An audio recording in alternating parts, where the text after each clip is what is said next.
Avec Maître Philippe Augrel, bonjour. Pour Bonjour. ceux qui nous rejoignent, vous êtes notaire, vous êtes régulièrement invité sur ce plateau en tant qu'expert. On a parlé la semaine dernière du viager, on va parler des droits de succession cette semaine.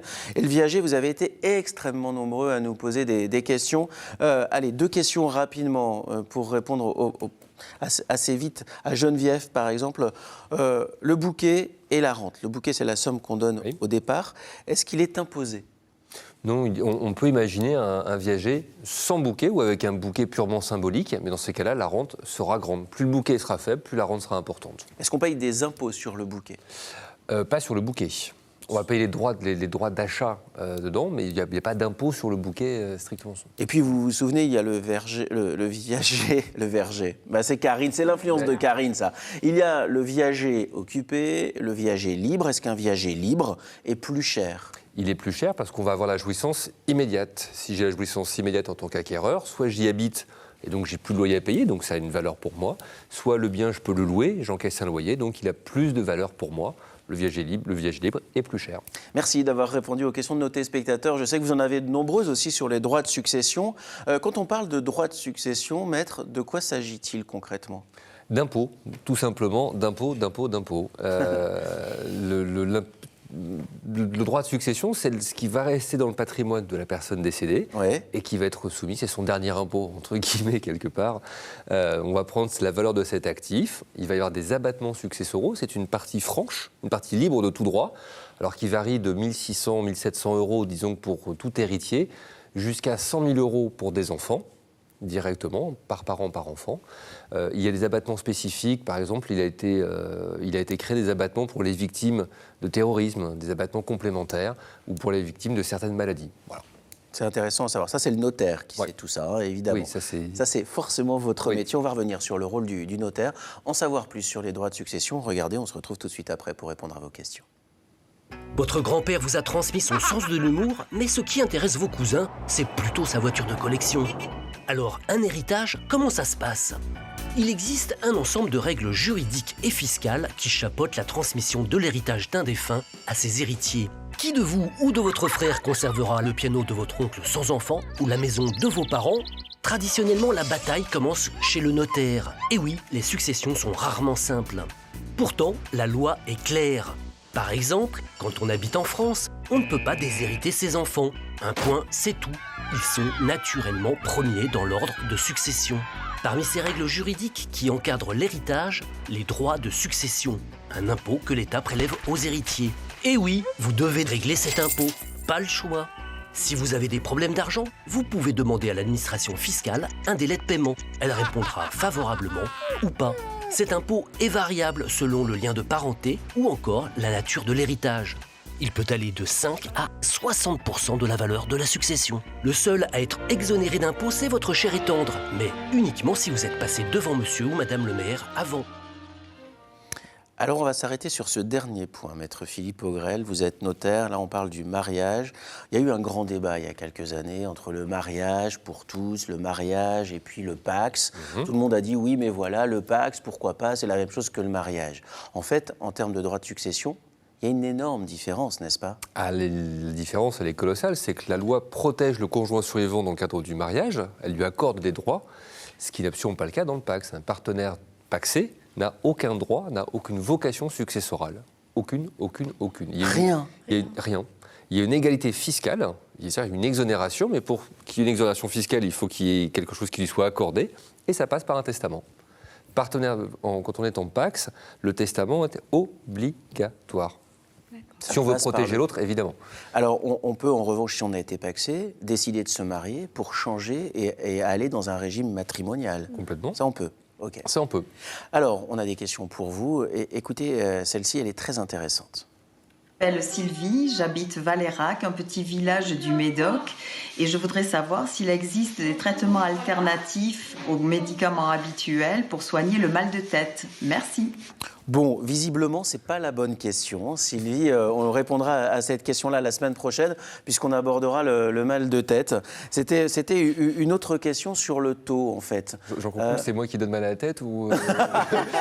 Non, vous êtes le remède. D'accord, ok. Comme vous êtes l'expert, vous êtes le remède. Okay. C'est tout à fait différent. Okay. En fait, il y avait une question de Marine qui habite en Dordogne, à Port-Sainte-Foy et Pontchat, et elle demandait quel sera le taux qu'elle paiera sur la succession de ses parents. Mais en fait, qu'est-ce qu'on peut répondre à Marine ? Que ça va dépendre également de la valeur de la succession. Une fois qu'on a enlevé cet abattement dont je vous parlais tout à l'heure, le surplus qui va rester à taxer, il y a une petite tranche à 5%, une petite à 10%, une petite à 15%. La tranche majeure, c'est 20%. Pour ce que l'on reçoit entre 16 000 et 550 000 euros, on est taxé à 20%. Après, ça peut monter à 30, 40, voire 45%. Donc, pour résumer, le taux est variable. Entre parents et enfants, il n'y a pas un taux... Oui. Voilà, entre parents et enfants, le taux est variable. Alors, ça appelle deux questions. Qui calcule ce taux et comment on paie ce taux ?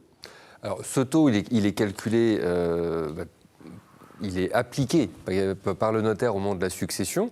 On va déterminer quelle est la valeur de l'actif, on va prendre tous les éléments. La maison, l'appartement, on va le valoriser. La voiture, on va la valoriser. Les meubles, on va les valoriser, si besoin est. On va prendre les comptes bancaires, ça nous donne une masse. Et on va inclure tout ça dans ce qu'on appelle une déclaration de succession qui va indiquer à l'administration fiscale, eh bien, telle personne est décédée, laissant tels héritiers, chacun reçoit en valeur tel montant, et on applique la fiscalité et on organise le paiement qui doit avoir lieu dans les 6 mois du décès. À défaut, il y aura des pénalités de retard. Les pénalités de retard sont payées par qui ? Par l'héritier. Par l'héritier. Ouais. Ah oui, d'accord. S'il ne paye, oui, forcément. Mais 6 mois pour régler une succession. Alors, c'est 6 mois pour payer les droits de succession. Pas forcément pour la régler. Pas forcément pour la régler. L'administration, elle, a 6 mois pour être payée. Ah oui. Donc là, il faut organiser. Alors, il peut y avoir, et si on dépasse, il y a un intérêt de retard qui n'est pas colossal, hein, c'est 0,2% par mois de retard. Donc, c'est pas colossal. Mais après, ça peut générer des pénalités, d'autres majorations si on traîne trop. Bien sûr. Qu'on soit bien d'accord, hein, parce que souvent, quand on est confronté au droit de succession, quand on est confronté à un héritage, on va forcément voir un notaire, et puis on se dit « Oh là là, mais le notaire me demande beaucoup, etc. » C'est pas vous qui fixez les tarifs, c'est pas vous qui fixez les taux, c'est l'État. Et oui. On est bien d'accord. Et oui. Hein ? Et dans des successions entre étrangers, au-delà du 4e degré de parenté, quand on paye 60% de droits de succession, bien souvent, il n'y a pas d'autre choix que de vendre d'urgence le bien pour pouvoir payer les droits de succession. On rappelle que dans un héritage, on peut soit l'accepter, soit le refuser, soit l'accepter sous bénéfice d'inventaire. Alors, ce qu'on appelle la concurrence de l'actif net, c'est ce qui a remplacé. Concurrence de l'actif net. Système qui est très compliqué, mais c'est d'abord le principe. On peut très bien, s'il y a plus de passifs que d'actifs, je peux renoncer à la succession ou faire cette c'est un calcul, quoi. C'est une balance. Mais ça, c'est un des rôles que l'on va avoir. Hein, c'est d'indiquer aux gens, vous héritez, mais est-ce que vous héritez vraiment de quelque chose et pas que de dettes ? Oui, c'est ça. On peut hériter de dettes, que les choses soient très claires. Alors, des questions que vous vous posez, que vous nous avez posées aussi, ce sont des questions assez récurrentes. En France, est-ce qu'on peut déshériter ses enfants ? Et non, on ne peut pas déshériter ses enfants. On peut en avantager un, en désavantager un. Il y a toujours une fraction de notre patrimoine qui est libre. Elle est déterminée par le nombre d'enfants. Si j'ai 2 enfants, je fais ce que je veux d'un tiers de mon patrimoine. Alors, je peux le donner à une tierce personne, à l'un de mes enfants, ou si je fais rien, ça va se partager entre les deux. Bah oui. Quand j'ai 3 enfants, c'est un quart. Et après, chaque enfant a le droit à une quote-part minimum. Mais du reste, déshériter un enfant, ça n'existe pas. Non, on ne peut pas déshériter un enfant. Alors, des questions qui peuvent sembler bizarres, et pour autant, elles se posent. Est-ce qu'on peut déshériter son conjoint ? En grande partie, oui. On peut faire en sorte que le conjoint... Karine, elle fait des yeux comme une chouette effarée dans les phares d'une voiture. Oui, Karine, il y a des gens qui se posent la question de savoir s'ils peuvent déshériter leur conjoint. Oui, ça peut avoir un intérêt parfois. Ça permet d'avantager plus les enfants plutôt que le conjoint. Ça peut être une stratégie patrimoniale. Ah, mais oui, à vue comme ça, oui. Non, mais on n'est pas forcément méchant. Enfin, mais la seule chose dont on ne pourra jamais priver son conjoint, c'est le droit temporaire d'1 an de vivre dans le logement. L'usufruit. Alors, c'est pas l'usufruit, c'est pas un usufruit, j'ai le droit d'habiter pendant 1 an dans le logement que j'occupais avec mon défunt conjoint. Ce qui est assez logique, ça protège. Ce qui est le juste, ça c'est la seule chose dont on ne peut pas le priver. Le rôle du notaire est primordial, il est indispensable dans les droits de succession. Alors, dans le règlement de la succession, notre rôle, il va d'abord être de déterminer qui. C'est les deux questions qu'on a à se poser, c'est qui hérite et hérite de quoi ? Qui hérite ? Y a-t-il des enfants ? Qui sont les héritiers ? Y a-t-il un testament qui va modifier cette dévolution légale ?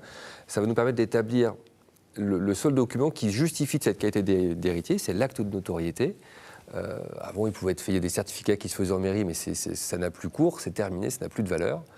Et on va déterminer donc qui va hériter, et de là, on va pouvoir faire les différents actes. Ça va jusqu'au partage des biens, c'est-à-dire que le notaire peut effectuer le partage des biens parce qu'il y a 3, 4 enfants, ils ne s'entendent pas, ils ne savent pas qui, quoi. Si les sont des valeurs, ça peut faire partie de votre job ? Si les héritiers nous le demandent, oui. D'accord. Si on arrive à les mettre d'accord sur un partage, c'est très bien. Si on ne les met pas d'accord, peut-être que ça finira en justice. Et dans ces cas-là, la justice renverra vers le notaire pour effectuer ce partage. Est-ce qu'on peut majorer les droits du conjoint et de quelle manière, si oui ? Testament ou donation entre époux. On peut accroître, dans une certaine mesure, les droits du conjoint survivant pour qu'il ait une quote-part en pleine propriété et un usufruit total. Il y a des plafonds, parce que si on majore trop les droits du conjoint, ça va descendre sur des enfants. Donc s'il n'y a pas d'enfants d'un premier lit, d'un premier mariage, on peut grandement accroître les droits du conjoint, mais plus par un changement de régime matrimonial. On peut faire en sorte que le conjoint ait tout, mais s'il n'y a pas d'enfant d'un premier lit. Voilà. En fait, le conseil à donner, c'est de vous renseigner auprès de votre notaire qui sait évidemment tout ça. Il n'y a pas de situation identique. Voilà, c'est la raison pour laquelle vous avez aussi un rôle de conseil. On a différents outils à disposition, qu'il est bon ou pas bon d'appliquer. Il y a des mauvais outils qu'on utilise mal, donc les gens pourraient mal utiliser. Il faut faire un petit bilan adapté à sa situation. Et ça, il n'y a qu'un seul moyen, allez voir votre notaire.